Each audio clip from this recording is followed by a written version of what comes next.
আমাদের একাডেমিতে ধরেন যে আন্ডার 13-এ তামিম ইকবাল খেলছে, আমার আন্ডার 14-এ তারেক আজিজ খেলছে। এখন আরও কয়েকজন আছে যারা বিভিন্ন ডিভিশনে খেলে, যাদের নাম এখন বলা সম্ভব না। আমার নাম কাজী আনোয়ার হোসেন, আর আমার কোচিং সেন্টারের নাম হলো আনোয়ার কোচিং সেন্টার।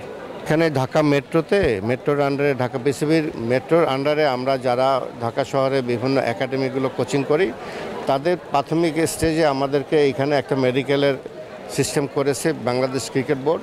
সেই অনুযায়ী আমরা এজ গ্রুপের ছেলেরা যারা যারা আন্ডার 14, আন্ডার 16, আন্ডার 18 খেলে, তাদেরকে আমরা এইখানে নিয়ে আসি মেডিকেলের জন্য। আজকে সেই প্রাথমিক মেডিকেলের জন্যই আমাদেরকে সময় দিয়েছে, সেই সময় অনুযায়ী আমরা এখানে এসেছি। প্রাথমিক পর্যায়ে যারা মেডিকেলে টিকবে তাদেরকে নিয়ে বিসিবি সেকেন্ড প্রোগ্রাম হলো, তারা বিভিন্ন নেটে নিয়ে গেলে তাদেরকে প্র্যাকটিস করাবে এবং তাদেরকে কি বলে ওটাকে ট্রায়াল হবে।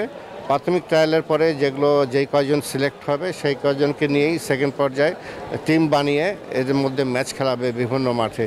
ওই ম্যাচের থেকেই যাদেরকে ভালো মনে করবে তাদেরকে বাংলাদেশ ক্রিকেট বোর্ডের যেসব কোচরা এই এজ গ্রুপে মেট্রোতে কোচ যারা আছে তারা ওদেরকে বাছাই করবে এবং বাছাই করার পরে তাদেরকে নিয়ে ক্যাম্পিং করবে। এই ক্যাম্পিং থেকেই মনে করেন রুট লেভেলে যেসব ছেলেরা আসে, আজকে যারা ন্যাশনাল টিমে আসছে তারা কিন্তু এইভাবেই আসছে।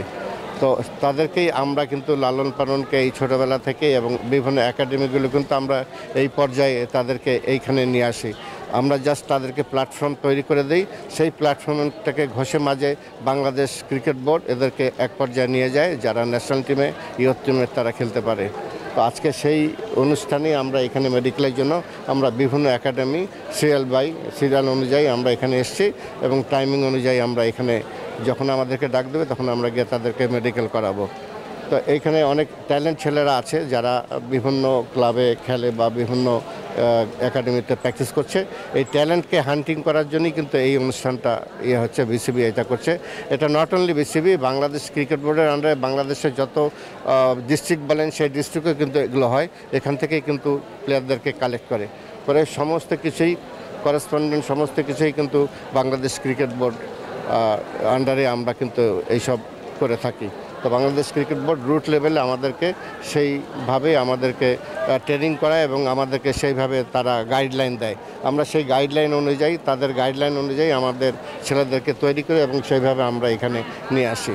তো গত বছর 100টার উপরে ক্লাব ছিল, এখন এই বিভিন্ন কারণে সেটাকে বিসিবি কমিয়ে এনে 65টা ক্লাবকে, এই ঢাকা মেট্রোর মধ্যে 65 ক্লাবকে 2 দিন ব্যাপী আমাদের মেডিকেল হবে।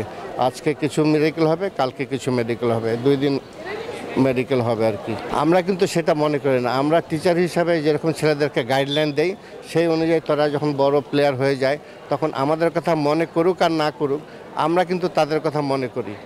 এবং স্বাভাবিকভাবে এক পর্যায়ে যখন তারা বড় প্লেয়ার হয়ে যায় তখন হয়তোবা আমাদের কথা মনে করে না, কিন্তু আমরা কিন্তু তাদের কথা মনে করি। একাডেমির ছেলেপেলেদের কিন্তু আমরা তাদেরকে বলি যে আমাদের একাডেমি থেকে কিন্তু এই সেসব প্লেয়াররা এসছে। তা সে মনে না করলেও আমরা কিন্তু মনে করি।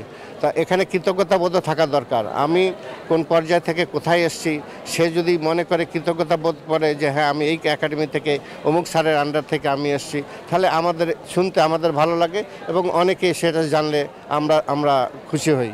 আমাদের একাডেমিতে ধরেন যে আন্ডার 13-এ তামিম ইকবাল খেলছে, আমার আন্ডার 14-এ তারেক আজিজ খেলছে। এখন আরও কয়েকজন আছে যারা বিভিন্ন ডিভিশনে খেলে, যাদের নাম এখন বলা সম্ভব না। তারা বিভিন্ন ক্লাবে second division, third division, first division, premier ডিভিশনে খেলে। প্রতি বছরে 2-4 জন করে বিভিন্ন টিমে খেলে তারা একটা জায়গায় এসছে আর কি।